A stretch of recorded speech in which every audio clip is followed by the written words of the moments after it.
Shalom, perkenalkan nama saya Imelia Yanti Parabang dengan NIRIM 2020240257 dari Institut Agama Kristen Negeri Toraja, Fakultas Teologi dan Sosiologi Kristen, Program Studi Teologi Kristen dari kelas C. Di video ini saya akan menjelaskan yang pertama kisah keruntuhan kerajaan Israel Utara dari 2 Raja-Raja pasal 17 ayatnya yang ke-7 sampai 23, dan yang kedua kisah keruntuhan kerajaan Israel Selatan dari 2 Raja-Raja pasal 23 ayatnya yang ke-36 sampai pasalnya yang ke-25 ayat 21, dan 2 Tawarik pasal 5 ayat 1 sampai 21. Dan yang ketiga peristiwa kembalinya bangsa Israel dari pembuangan, Ezra, Nehemia, dan Hagai. Kemudian yang keempat kisah hidup Nabi Elia.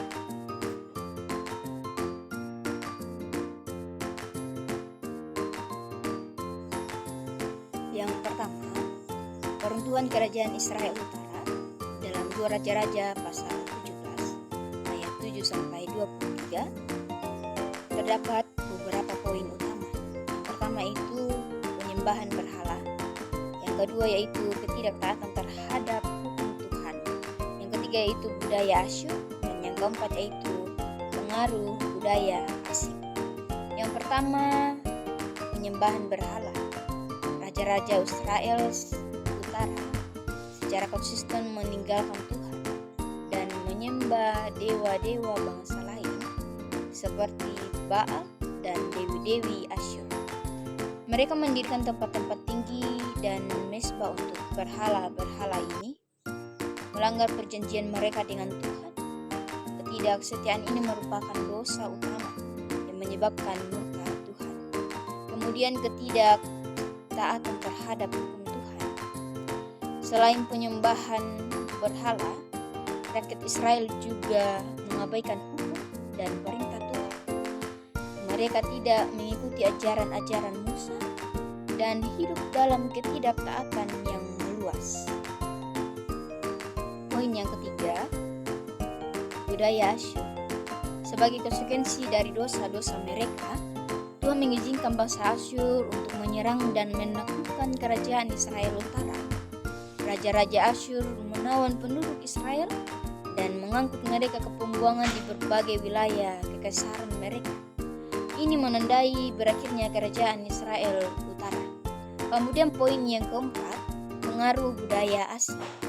Setelah penaklukan, orang Asyur menanamkan penduduk dari berbagai wilayah ke daerah-daerah yang ditinggalkan oleh orang Israel.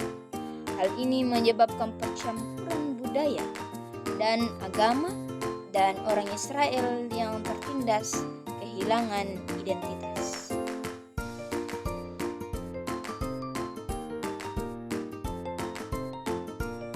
Soal yang kedua, keruntuhan kerajaan Israel Selatan dari 2 Raja-Raja pasal 23 ayatnya yang ke-36 sampai pasal 25 ayat 21, dan 2 Tawarik 36 ayatnya yang pertama sampai 21.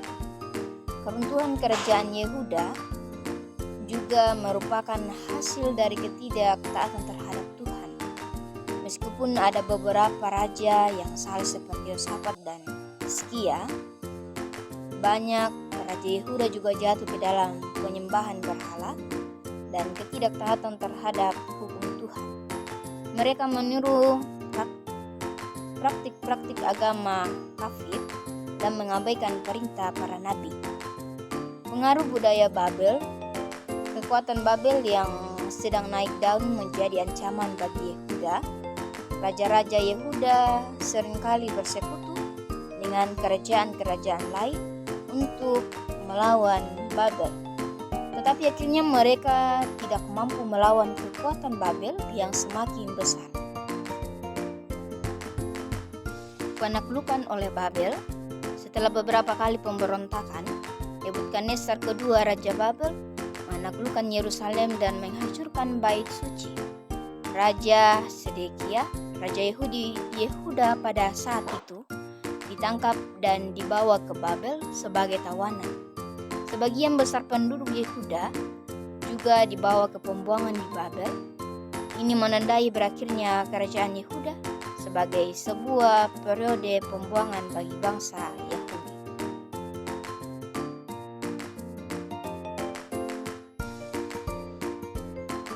Soal yang ketiga, peristiwa kembalinya bangsa Israel dari pembuangan, Ezra, Nehemia, dan Hagai. Setelah periode pembuangan di Babel, selama sekitar 70 tahun, beberapa orang Yahudi diizinkan untuk kembali ke Yerusalem untuk membangun kembali bait suci dan kota mereka. Ezra, seorang iman dan ahli Taurat, memimpin kelompok besar orang Yahudi kembali ke Yerusalem dan memainkan peran penting dalam pemulihan kehidupan keagamaan Yahudi. Ia menekankan pentingnya ketaatan terhadap hukum Taurat dan pemurnian agama Yahudi. Nehemia seorang pejabat istana Persia, memperoleh izin dari raja untuk membangun kembali tembok Yerusalem yang telah hancur dan berhasil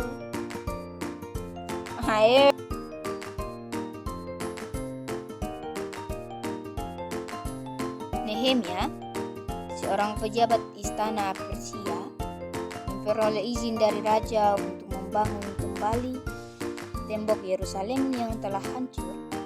Ia memimpin proyek pembangunan dan berhasil menyelesaikannya dalam waktu singkat. Perkembangan kembali tembok ini merupakan simbol penting dari pemulihan identitas orang Yahudi. Hagai adalah seorang nabi yang mendorong dan menghakimi orang-orang Yahudi untuk membangun kembali bait suci. Ia menyampaikan pesan-pesan Tuhan yang menekankannya penting pembangunan bait suci sebagai pusat iman dan kehidupan keagamaan. Kembalinya orang-orang Yahudi di pembuangan merupakan peristiwa penting dalam sejarah Yahudi. Ini menandai awalnya dari pemulihan kehidupan keagamaan dalam pembuangan.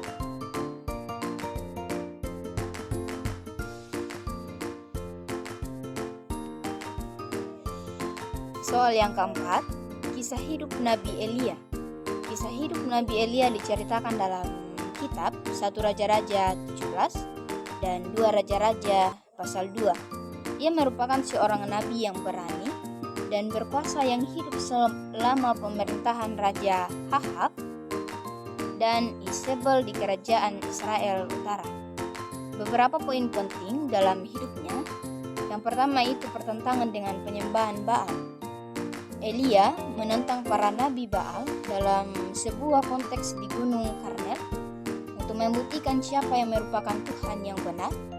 Tuhan menjawab doa Elia dengan api dari langit, membuktikan kekuasaannya dan mengalahkan para nabi Baal.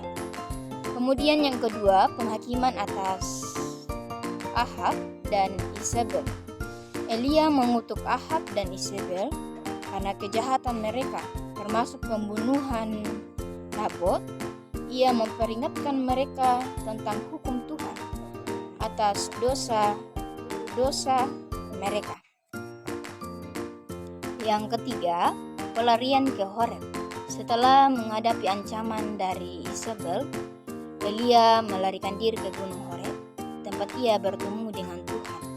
Tuhan menampakkan diri kepadanya bukan dalam angin ribut, tetapi dalam bisikan yang lembut. Kemudian yang keempat, penangkapan ke surga.